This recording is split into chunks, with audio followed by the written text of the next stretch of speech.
সময় ব্যয় করেছো আজকে রাত্রটাকে জীবনের শেষ রাত্রটা মনে কইরা যদি মাহফিলের মধ্যে বৈশা যদি আমার আল্লাহরে আল্লাহ বলে ডাকতে পারো গো হতে পারে আপনার এই আল্লাহ ডাকাটা হতে পারে আজকের এই রাত্রি জাগরণটাকে আমার আল্লাহ তাআলা কাল কিয়ামতের ময়দানে নাজাতের ওসিলা বানিয়ে দিবে কথা কোন ঠিক না বেটি এ বন্ধুরে বন্ধুরে বন্ধুরে বন্ধুরে বন্ধুরে আল্লাহ জান্নাত বানাইলো কয়টা কথা কোন না কয়টা আটটা কয়টা আল্লাহ জান্নাত বানাইলো আটটা জাহান্নাম বানাইলো সাতটা আল্লাহ জান্নাত বানাইলো কেন আটটা আবার আল্লাহ জাহান্নাম কেন বানাইলো সাতটা আজকে যদি আদর্শ গ্রাম গোফায়া গ্রাম থেকে প্রশ্ন করতে চায় ও আল্লাহ গো তুমি জান্নাত বানাইলা আটটা জাহান্নাম কেন বানাইলা সাতটা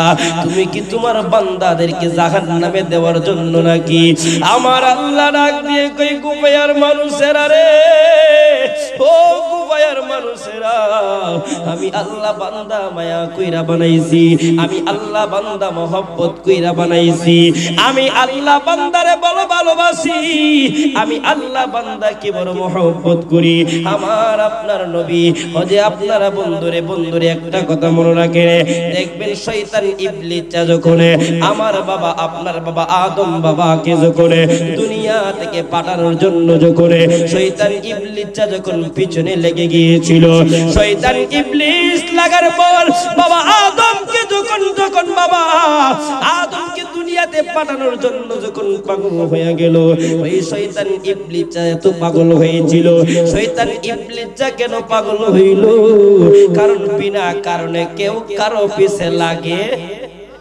বিনা কারণে কেউ কারো পিছে লাগেনি বিনা কারণে কেউ কারো পিছে লাগে না এখন শয়তান ইবলিস চারে কি বাবা আদম কি কোনো কিছু করেছিল নি বাবা আদমের কি কোনো অপরাধ ছিল নি না না না বাবা আদমের কোনো অপরাধ ছিল না তারপরে কেন শয়তান ইবলিস কেন বাবা আদমকে কেন জান্নাত থেকে বাহির করার জন্য কেন এত পাগল করা হয়েছে জান্নাত থেকে বাইরে করে কেন দিয়েছে ওই শয়তান কেন আদম নবীর পিছনে লেগেছে এ বন্ধুরি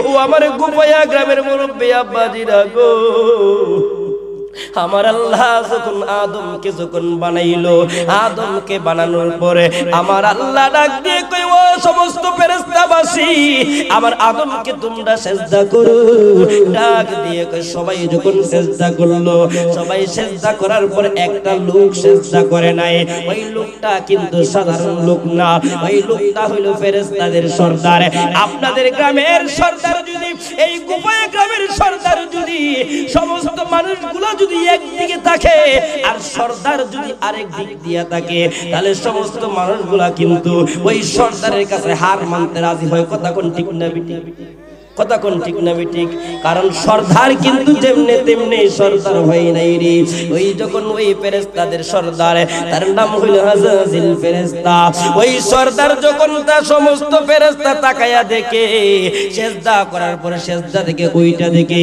ওই শয়তানের ওই শয়তান কি করলো ওই আযাজিল ফেরেশতা আদম নবীকে সিজদা করলো না আবার আল্লাহ ডাক দিয়ে কয় আদম উসজুদ লি আদম আদমকে কেন সিজদা করো না ডাক দিয়ে কই আল্লাহ গো আদম রে বানাইলাই মাটি দিয়া আমারে বানাইলাই আগুন দিয়া আমার ধর্ম হইল উপর দিক দিয়ে উঠা আর মাটির ধর্ম হইল নিচের দিক দিয়া যাওয়া আমি উপরের মানুষ হয়ে কেন আমি নিচের মানুষকে সম্মান করব আমার আল্লাহ ডাক দিয়ে কই ও আযাজিল ফেরেশতা এমন করিও না এমন করিও না এমন করলে তোমার জন্য কিন্তু অকল্যাণজনক কাজ রয়েছে এমন কাজ তুমি করিও না তারপরে যখন শয়তান যখন মানল না আমার আল্লাহ ডাক দিয়ে কয় আবা ওয়াস্তাকবারা ওয়া কানা মিনাল কাফিরিন আমি তোমারে কাফের বানায়া দিলাম চিৎকার মেরে বলুন নাউযুবিল্লাহ এখন শয়তান আদম নবীরে বানাইলো প্রশ্ন ছিল আল্লাহ জান্নাত বানাইছে 8টা,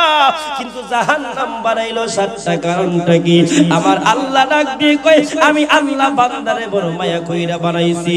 ওই শয়তান যখন আদম নবীরে বাহির করার পরে ওই শয়তানকে যখন কাফের বানিয়ে দিলাম, ওই শয়তান ডাক দিয়ে কয় আল্লাহ গো, ওই আমার গুপায়ের আদর্শ গ্রামের ও আমার যুবকের দল মুরব্বী আব্বাজিরা, আজকে দেখা যায় মাহফিল কিন্তু শেষ পর্যন্ত করে যেতে পারলেন না রে বন্ধুরা। ওই শয়তান দেখেন আমার আপনার নবীর ভিতরে কত মহব্বত, উম্মতের জন্য কত মহব্বত, আর উম্মত নবীর জন্য কত মহব্বত। দেখেন আমার নবী যে আইন করে গিয়েছে, আমার নবীর আদর্শ বাস্তবায়ন করতে গিয়া দেখা যায় মানুষ আজকে কষ্টের মোকাবেলা পড়ে যায়। মানুষ ডাক দিয়ে কই কষ্ট হয়, সহ্য হয় না, কিন্তু আমার আল্লাহ ডাক দিয়ে কই ও শয়তান আমি তো তোমারে কাফের বানাইয়া দিলাম। শয়তান ডাক দিয়ে কই আল্লাহ আমারে কাফের বানাইলা, ঠিক আছে আল্লাহ কাফের বানাইলা, আমি দে এতগুলা ইবাদত বندگی করছি, দুনিয়াতে এত সেজদা দিছি, দুনিয়াতে সুই পালাইলে ও জায়গা থাকবে না, আমি যতগুলা সেজদা দিছি গো আল্লাহ। ওই সময় আল্লাহ ডাক দিয়ে কই ফেরে ও শয়তান ও ইবলিস যা তুমি কি চাও তুমি বলো। ডাক দিয়ে কই আল্লাহ গো আমি তোমার কাছে একটা পাওয়ার চাই। কই কি পাওয়ার? আমি যতগুলা ইবাদত বندگی করছি সমস্ত ইবাদত বندگির মাধ্যমে আমি তোমার কাছে একটা পাওয়ার চাই। কই কি পাওয়ার তুমি বলো না। ওই সময় শয়তান ইবলিস ডাক দিয়ে কই আল্লাহ আমার ইবলিস বানাইছো, কাফের বানাইছো, আমার দুঃখ নাই, কিন্তু আমি তোমার কাছে একটা জিনিস চাই। ও আল্লাহ যেই আদমের জন্য আমারে তুমি জান্নাত থেকে বাহির কইরা দিলাই, যেই আদমের জন্য আমারে তুমি কাফের বানাইয়া দিলাই, আল্লাহ গো আল্লাহ তুমি শুইনা রাখো আমারে ওই আদমের রোগে রোগে গোড়ার ক্ষমতা দিয়া দাও। এখন আমার আল্লাহ কই দিয়া দিলাম। আল্লাহ কাজটা ভালো করছে না খারাপ করছে? কথা কোন না? আল্লাহ ভালো করলে জান্নাত কেড়ে বানাইলো 7টা, জান্নাত জাহান্নাম কেড়ে বানাইলো 7টা, জান্নাত কেড়ে বানাইলো 8টা। আল্লাহ যদি শয়তানরে যদি পাওয়ার দিয়া দিল, তারপরে কেন আল্লাহ জান্নাত বানাইলো 8টা? কারণ জান্নাত তো কম টাকার কথা ছিল। কারণ কেন শয়তান তো মানুষের শারকে গুইরা গুইরা মানুষের গুনার কাজে লিপ্ত করাইয়া মানুষকে খারাপ বানাইয়া ওই শয়তান মানুষটাকে কি করবে? ধ্বংস কইরা ওই শয়তান ওই মানুষটারে গুনার কাজে লিপ্ত করাইতে করাইতে তার জীবনটারে বরবাদ কইরা ফলাইতে তার তো জাহান্নাম দিকে দা পাঠাই দিবে। কথা কোন ঠিক না পিটি? তাহলে কেন আমার আল্লাহ তাআলা 8টা জান্নাত বানাইলো, 7টা জাহান্নাম কেন বানাইলো? আমার আল্লাহ ডাক দিয়ে কই গোপায়াবাসী তোমরা শোনো, আমি আল্লাহর কাছে তোমরা প্রশ্ন করেছো আমি আল্লাহ কেন 7টা জাহান্নাম বানাইলাম, 8টা জান্নাত কেন বানাইলাম, একটা জান্নাত কেন বেশি বানাইছি? আমি আল্লাহ 7টা জান্নাত আর 8টা জাহান্নাম কেন বানাইলাম না? ও গুপায়ার মানুষেরা তোমরা শুনো, ভাবতে পারো তোমরা শয়তান ইবলিসের মানে আদমের সন্তানের রোগে রেগে গুনার আমি ক্ষমতা দিয়েছি। আমার নবী ডাক দিয়ে কই বন্ধু আমার উম্মতের শারগের আমার উম্মতের রোগে রোগে যদি ওই শয়তান ঘুরে আমার উম্মত থাকবে বলস, আমার উম্মতের বয়স পাইবে 63, আমার উম্মতের বয়স পাইব 25, আমার উম্মতের বয়স পাইব 18, আমার উম্মতের বয়স পাইব 60, আমার উম্মতের বয়স পাইব 30। ও দয়ার আল্লাহ মায়ার আল্লাহ আপনি শয়তানরে যে এত পাওয়ার বাড়াইয়া দিলেন গো আল্লাহ, এখন শয়তান তো আমার উম্মতদেরকে জাহান্নামের মধ্যে নিয়ে যাইব। আমার আল্লাহ ডাক দেখ বন্ধু টেনশন করিয়েন না। ও বন্ধু শয়তান যতই ওয়াসওয়াসা দেখ না কেন আপনার উম্মত যখন মরার আগে একবার হইল যদি আমি আল্লাহরে আল্লাহ বলে যদি ডাকার মতন ডাকতে পারে, আমি আল্লাহ তাআলা তার পাহাড় পরিবার গুনাহ মাফ করে দিয়ে ওই বান্দারে জান্নাতে দিয়ে দেব। চিৎকার মেরে বলুন আল্লাহু আকবার। এই বিশ্বাস আসেনি? বিশ্বাস আসেনি? এই বিশ্বাস আছে যে কেমনে বুঝবো? ফেন্ডেল দিক খালি কেমনে বুঝবো? বন্ধুরে আমার আপনার নবী যদি আপনি আমার জন্য যদি দুনিয়াতে আসার পরে যদি রব্বি হাবলি উম্মতি বলে, উম্মতি উম্মতি বলে যদি কাঁদতে পারে রে যুবক, আমরা কি পারি না একটা রাত্র আমার নবীর জন্য জীবনটারে বিলাইয়ে দিতে? নবীর জন্য কি একটা রাত্র পারি না? নবী নবী কইরা কি আমরা রাত্র কাটাইতে পারি না? এ যুবক, যুবক মুরব্বি আব্বাজিরা, ও পর্দার অন্তরে মা বোনেরা গো, আমার আল্লাহ কত দয়াবান, কত মায়াবান। দেখেন আমার আল্লাহ পাক রব্বুল আলামিন, দেখেন আপনি আমার জন্য, আপনি আমাকে দুনিয়াতে পাঠিয়েছে, কিন্তু আল্লাহ তাআলা ইচ্ছা করলে পারতেন আপনি আমাকে দুনিয়াতে এমনি পাঠাইতে। তারপরে কেন আল্লাহ আপনি আমাকে এমনি পাঠাই নাই? আল্লাহ আল্লাহ আপনাকে আমাকে কেন পিতা এবং মাতার মাধ্যমে কেন পাঠাইলেন? এটার মধ্যে একটা হাকিকত লুকায়িত রয়েছে। কথা কোন ঠিক না বিটি? আল্লাহ ইচ্ছা করলে, আল্লাহ যদি ইচ্ছা করতেন দুনিয়াতে আপনি আমাকে এমনি আল্লাহ পাঠাইয়া দিতে পারতো। তারপরে কেন আল্লাহ তাআলা পিতা এবং মাতার মাধ্যমে কেন পাঠাইলেন? বন্ধুরে শায়েস্তাগঞ্জ থেকে যদি হবিগঞ্জ যদি যাওয়া লাগে গো, এই গুফায়া গ্রাম থেকে যদি হবিগঞ্জে যদি যাইতে হয়, আপনি প্রত্যেকটা স্ট্যান্ড বাই স্ট্যান্ড পাড়ি দিয়া আপনি হবিগঞ্জে যাইতে হইবে। কথা কোন ঠিক না বিটি? এখন প্রশ্ন হইল হুজুর, স্ট্যান্ড বাই স্ট্যান্ডের সাথে পিতা মাতার কি সম্পর্ক? ও মুরব্বি আব্বাজিরা, সম্পর্কটা হইল দুনিয়ার জমিনে চলতে গেলে যেমন ভাবে একটা স্ট্যান্ড থেকে আরেকটা স্ট্যান্ডে যাইতে হয়, প্রত্যেকটা স্ট্যান্ডে আপনার ছোট বড় স্ট্যান্ড রয়েছে। আমার আল্লাহ তাআলা আপনি আমি যখন দুনিয়াতে আসলাম, আসার আগে আমার আল্লাহ তাআলা আপনি আমার মায়ের পেটটারে স্ট্যান্ড বানাইয়া দুনিয়াতে পাঠাইছে। কথা কোন ঠিক না বেঠি? ওই মা ওই বাবাকে যারা কষ্ট দিবে রে,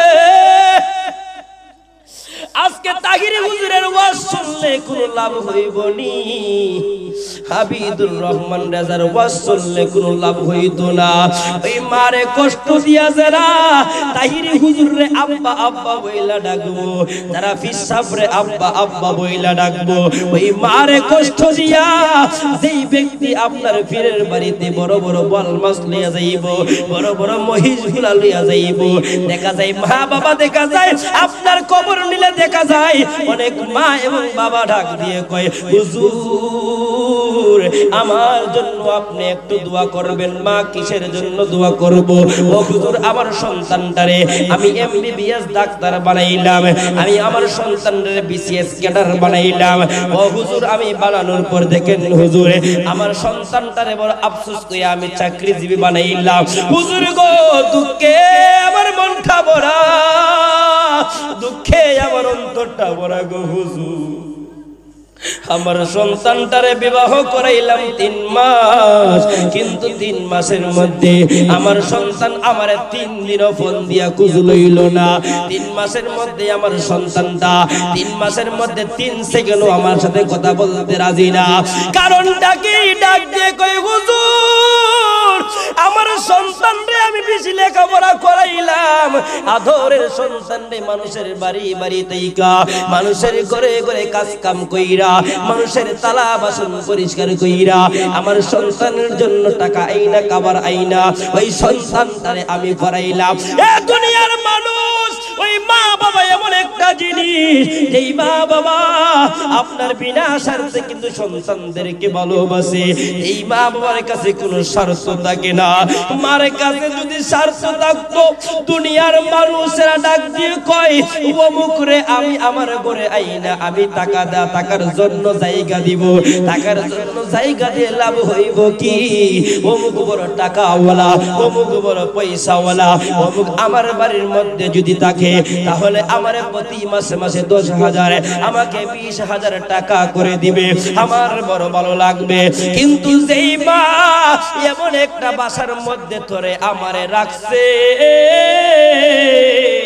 কোনো কোনোদিন ওই মা কখনো বলে নাই আমার বাসার মধ্যে তোরে 10 মাস 10 দিন রাইকা আমি মা তোরে লালন পালন কইরা দুনিয়ার জমিনের মধ্যে তোরে আমি আনাইলাম। দুনিয়ার জমিনের মধ্যে আসার সময় আমি মা যখন অসুস্থ হয়ে গেলাম, যখন দুনিয়াতে এত আসার সময় হয়ে গেল, আমি মার কলিজার মধ্যে একটা লাথি মারলে আমি মার কলিজার মধ্যে লাথি দেওয়ার পরে আমি মা বেহুশ হইয়া আমি মা অজ্ঞান হইয়া, অনেক মা দেখা যায় আপনার সন্তান জন্ম নিলে মা কিন্তু মারা যায়, অনেক বোন দেখা যায় মারা যায়। ওই মা ডাক দিয়ে কই ও দুনিয়ার মানুষ, ও বড় লোক ছেলে, ও টাকাওয়ালা সন্তান, আমি মা 10 মাস 10 দিন ধরে গর্ভে রাখিয়া আমি আমার এই বাসার মধ্যে রাখিয়া ধরে সুন্দর করে লালন পালন কইরা যখন আমার বাসার মধ্যে তুই ছিলে, রাত্র যখন গভীর হয়ে গেল, রাত্রে গভীরে পাশের বান্ধবীরা সবাই ঘুমায়া গেল, একজন আরেকজন বালিশে মাথা লাগায়া আরাম কইরা ঘুমায়। কিন্তু আমি মা যখন রাত্র যখন গভীর হয়ে গেল রে গুপায়ার মানুষেরা, ও গুপায়ার মা, গুপায়ার যুবকের দোল, ওই মা ডাক দিয়ে কই শুনো, রাত্রে যখন গভীর হয়ে গেল আমি তাকায়া দেখলাম আমার পেটের মধ্যে একটা ব্যথা শুরু হয়ে গেল। আমি যখন চিন্তা করলাম আমি মা ধান করুন দিয়া ঘুমাইতেছিলাম, হঠাৎ করে তাকায়া দেখি রে আমি মার ডান দিক দিয়া ব্যথাটা শুরু হয়ে গেল। আবার যখন বাম করুন দিয়া ঘুমাইতে গেলাম আমি মায়ের বাম করুনের দিক দিয়া আমার ব্যথাটা শুরু হয়ে গেল। আমি মা চিন্তা করলাম ডান দিক দিয়া যদি ঘুমাই আমার গর্ভে যে সন্তানটা রয়েছে ওই সন্তানটা যদি অসুস্থ হয়ে যায়, ওই সন্তানটার যদি কোনো কিছু হয়ে যায় তাহলে তো আমার সন্তানটা তো প্রতিবন্ধী হয়ে যাইব, আমার সন্তানটা তো মারা যাইব। ওই মা ডাক দিয়ে কয় আমি ইচ্ছা করেছি ঘুমাইতে, তারপরে কিন্তু আমি ঘুমাই নাই। কারণ কেন জানেননি? আমি মা টেনশন নিয়েছি আমি যদি ঘুমাই আমার ঘুমের ব্যাঘাতে যদি আমার সন্তানটা যদি পেটের মধ্যে সাপ লাইগা যদি সন্তানটা যদি পেটের মধ্যে মারা যায় আমি মা বড় কষ্ট পাইব। এই মা ডাক দিয়ে কই হুজুর আমার সন্তানটা বিসিএস ক্যাডার বানাইলাম, ও হুজুর আমার সন্তানরে লাখ লাখ টাকা দিয়া আমি 3 লক্ষ 4 লক্ষ টাকা দিয়া আমার সন্তানরে বিদেশ বাড়িদের মধ্যে আমি পাঠাইলাম। বিদেশে যাওয়ার পর সন্তান আমি মায়ের গলা ধইরা কান্নাকাটি কইরা ডাক দিয়ে কই মা বিদেশে যাওয়ার পর তোমার খোঁজ নেওয়া বলবো না গো মা। ও মা বিদেশি ভাই শুনো, ওই সন্তান ডাক দিয়ে কই মা বিদেশ গিয়া তোমারে মাসের মাস টাকা পাঠাইবো, টেনশন নিয়েন না। ওই মা ডাক ওই মা কখনো বলে না বাবা মাসের মাস গিয়া আমার 2 লক্ষ 3 লক্ষ টাকা তাড়াতাড়ি পাঠাই, কারণ টাকাটা পাঠাইলে তো আমি বাড়ির দিক দিয়ে ঋণ শেষ করতে পারবো না। বাড়ি থেকে 4 লাখ 5 লাখ বাবা ঋণ করে আনলো, আনার পর ওই বাবাও সান্ত্বনা দেয় বাবা বিদেশে গিয়া টাকা পয়সা রুজি করবে, ঠিক আছে বাবা আমাদেরকে এত টাকা দেওয়া লাগবে না রে বাবা, তুই আগে তোর শরীরের চিন্তা তুই করিস, তুই তোর শরীরের দেখিদা তুই একটু টাকা। যেই মা যেই বাবা ওই সময় টাকার চিন্তা না করিয়া যেই বাবা যেই মা আপনার সন্তানের শরীরের চিন্তা করে ওই মা যখন বৃদ্ধ হয়ে যায়, রে যুবক, ও মুরব্বি আব্বাজিরা, মা যখন বৃদ্ধ হয়ে যায় ওই মা বৃদ্ধ হওয়ার পরে বড় ভাই বড় বউ ডাক দিয়ে কয় ও আমার স্বামী তুমি শুনো, তোমার মারে আমি লালন পালন করতে পারবো না, তোমার মার খেদমত করতে পারবো না। মেজুবাইর বউ ডাক দিয়ে কয় তোমার মারে আমি খাওয়াইতে পারবো না, আমি রান্না করতে পারবো না। আমার এলাকায় কিছু কিছু মানুষ আছে আমার কানে আইসা মা বোনরা কান্না কাটি কইরা বিচার দেয়, হুজুর আমার সন্তানরে আমি আর্মি বানাইলাম, সেনাবাহিনী বানাইলাম, আমার সন্তানরে চাকরিজীবী বানাইলাম, আমার সন্তানরে এসআই পুলিশের দারোগা বানাইলাম। ও হুজুর গো, ওই সন্তানটা যখন চাকরি লইয়া আমি মা বড় কষ্ট করতেছি, বাঙ্গা একটা সালের তলে আমি মা ঘুমাই গো হুজুর। ও হুজুর হুজুর ওই সন্তান কখনো আমি মার কোনো খোঁজ নিল না, আমি মার কোনো খবর নিল না। ও হুজুর একটু দোয়া কইরেন আমার সন্তানটাকে আল্লাহ যেন ভালো রাখে, আমার সন্তানটারে আল্লাহ যেন সহি সালামতে ভালো রাখে, আমার সন্তানের যেন কোনো ক্ষতি না হয়। যেই মা মারে বুইলা যাওয়ার পর মা ডাক দিয়ে কয় হুজুর দোয়া কইরে আমার সন্তানটা যেন ভালো থাকে, আমার সন্তানটা যেন সুস্থ থাকে। আর আপনি আমি ওই মার খোঁজ নিলাম না। খোদার কসম মক্কা মদিনার ইমাম যদি হয়ে যাও, মা আর বাবাকে যদি তুমি কষ্ট দাও, তোমার মক্কা মদিনার ইমামতিও কোনো কাজে আসবে না। কথা কোন ঠিক না বেঠি? আমার রাসূল বলেছে দুনিয়ার মানুষ তোমার কোন কার্যকলাপের মাধ্যমে যদি তোমার মায়ের মুখে বাবার মুখে যদি হাসি ফোটাতে পারো, ওই হাসি ফোটানিটা ওই হাসি ফোটানিটা তোমার জন্য আপনার সদকায়ে জারিয়া হিসাবে হয়ে যাইব। শুধু তাই নয়, যখন তোমার মা যখন তোমার কার্যকলাপের মাধ্যমে যখন তোমার মায়ের মুখ দিয়ে যখন হাসি বাহির হয়ে যাইব, আমার আল্লাহ পাক রব্বুল আলামিন তোমার জন্য জান্নাতটা বরাদ্দ করে রেখে দিবে। জান্নাত পাওয়া তো সোজা না, জান্নাত পাওয়া তো সহজ না। জান্নাত যদি পাইতে হয় স্বামীর খেদমত মায়ের খেদমত করতে হইবে। কথা কোন ঠিক না বেঠি? আমগো জামানার মা বোনেরা তো আল্লাহ দিলে খাইছে। কয় জামাই যদি আপনার রাত্রে 12টার সময় আপনার কাছ থেকে আসে, ডিউটি করে আসে, জামাই আইসা করে দরজায় ধাক্কা দিলে দুই ডাক দিয়ে কই ও অমুকের মা দরজাটা খুলো না, ও অমুক দরজাটা তুমি একটু খুলো না। ওই সময় আপনার তার ওয়াইফ দরজা খুলবো তো দূরের কথা, 10 মিনিট 15 মিনিট পরে ডাক দিয়ে কয় তোমার জ্বালা আর জান বাসে দইতা নইকান। ঠিক আছে না? কথা কোন ঠিক আছে না? আর যদি কোনো মা বোনরা যদি আপনার দেখা যায় বাপের বাড়ির থেকে যদি আপনার যদি 5 থেকে 10,000 টাকা যদি আনতে পারে, যদি আইনে আপনার সাহায্য করতে পারে, রে বাবা আল্লাহ দিলের কিন্তু খাম শেষ। কথা বল ঠিক না? ঠিক ঠিক না?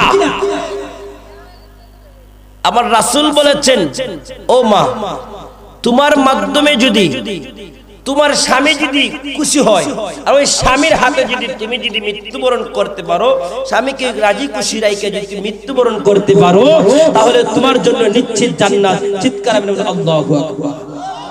আর আমার রাসূল বলেছেন শুনো, যদি তোমাদের কার্যকলাপের মাধ্যমে যদি তোমার বাবা তোমার মা যদি তাদের মুখ দিয়ে যদি হাসি ফুটাতে পারো, তাহলে এই হাসি ফুটানিটা তোমাদের আমলনামার মধ্যে সদকায়ে জারিয়া হিসাবে হয়ে যাবে। চিৎকার করে সুবহানাল্লাহ।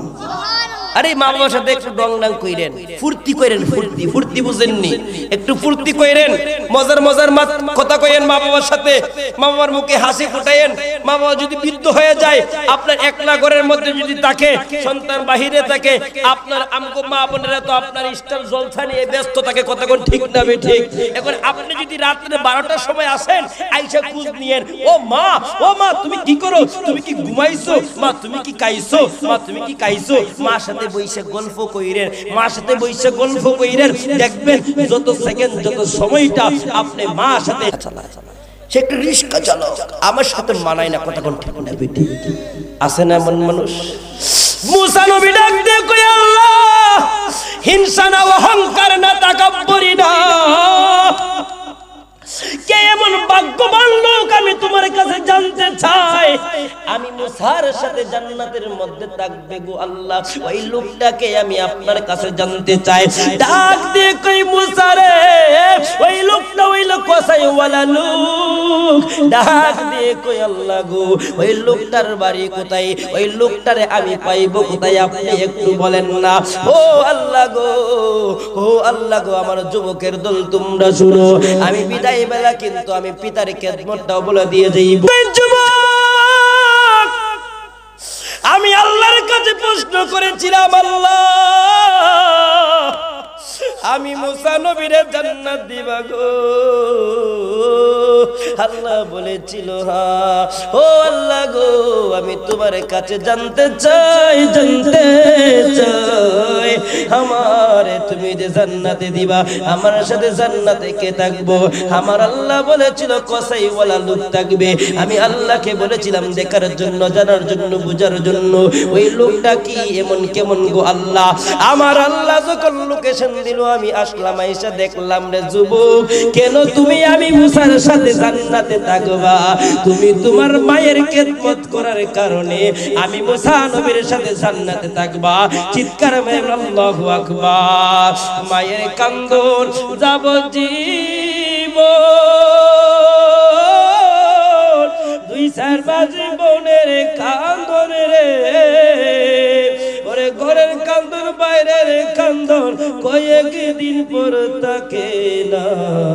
বুকের দরদি আমার জনম দুঃখী মা, গর্ভধারিণী মা, জনম দুঃখিনী মা।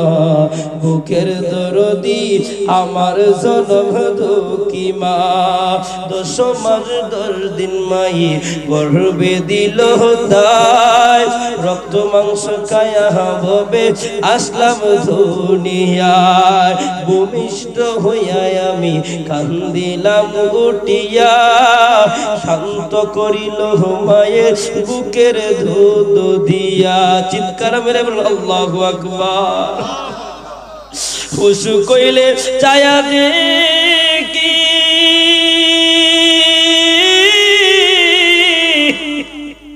আমার মাই রইছে বিছানায় পইরা গো। আমায় আল্লাহ লয়া যায় সন্তারে রে নিও না। বুকের দরদি আমার জনম দুঃখী মা, গর্ভধারিণী মা, জনম দুঃখিনী মা। বুকের দরদি আমার জনম দুঃখী মা। কত নামারাত পোহালো বিজল গুয়ে মতে, আমার শুকনাই রাখিয়া মায়ে তাকে বিজাতে। কথা কোন ঠিক না বেটি? যখন শিশুকালে যখন মা সন্তানকে নিয়ে যখন ঘুমাইতে যায়, ওই সন্তান যখন বিছানায় যখন প্রস্রাব করে ফেলে, মা ওই প্রস্রাবের জায়গাটা পরিষ্কার করে, পরিষ্কার করার পর আবার যখন প্রস্রাব করে, মা কি করে ওই সন্তানটাকে ডান দিক থেকে বাম দিকে আনে। বাম দিকে প্রস্রাব করার পর 2 দিক দিয়ে প্রস্রাব দিয়ে বেজে ফেললো। ওই মা ডাক দিয়ে কই দুনিয়ার মানুষ, আমার সন্তান যখন 2 দিক দিয়ে যখন প্রস্রাব কইরা যখন বেজায়া ফেললো, আমার সন্তানটাকে আমি এখন কোথায় রাখবো? আমি মা ওই ভিজা জায়গার মধ্যে রাখি নাই। এখন তো বর্তমান সমাজের মধ্যে দেখা যায় মারে দেয় আপনার বাঙ্গা সালের টিনের ঘরের মধ্যে, আর নিজে থাকে আপনার 2 থেকে 3 তলা 10 তলা বিল্ডিং এর মধ্যে। কথা কোন ঠিক না বেটি?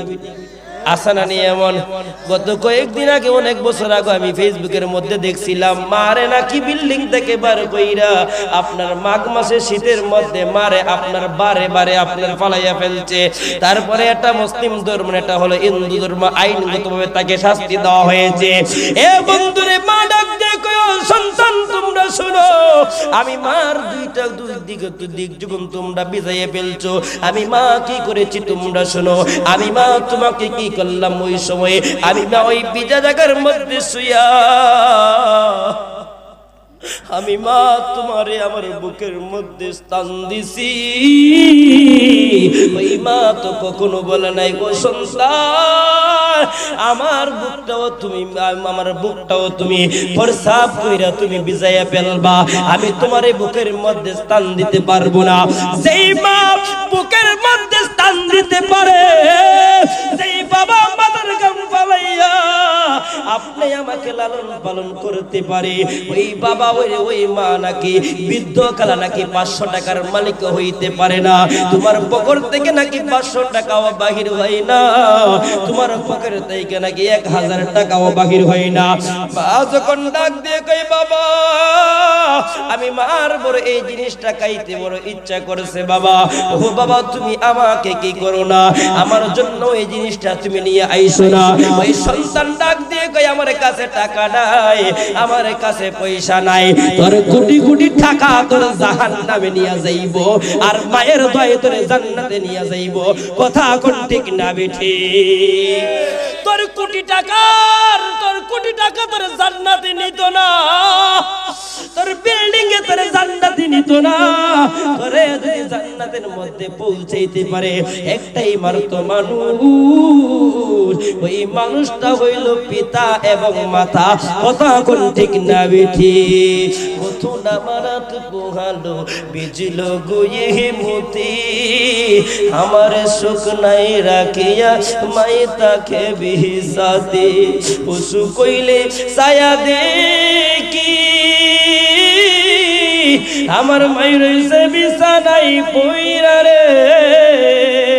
আমায় আল্লাহ লয়া যায় সন্তানের নিও না, বুকের দরদি আমার জনম দুঃখী মা, গর্ভধারিণী মা, জনম দুঃখিনী মা, বুকের দরদি আমার জনম দুঃখী মা।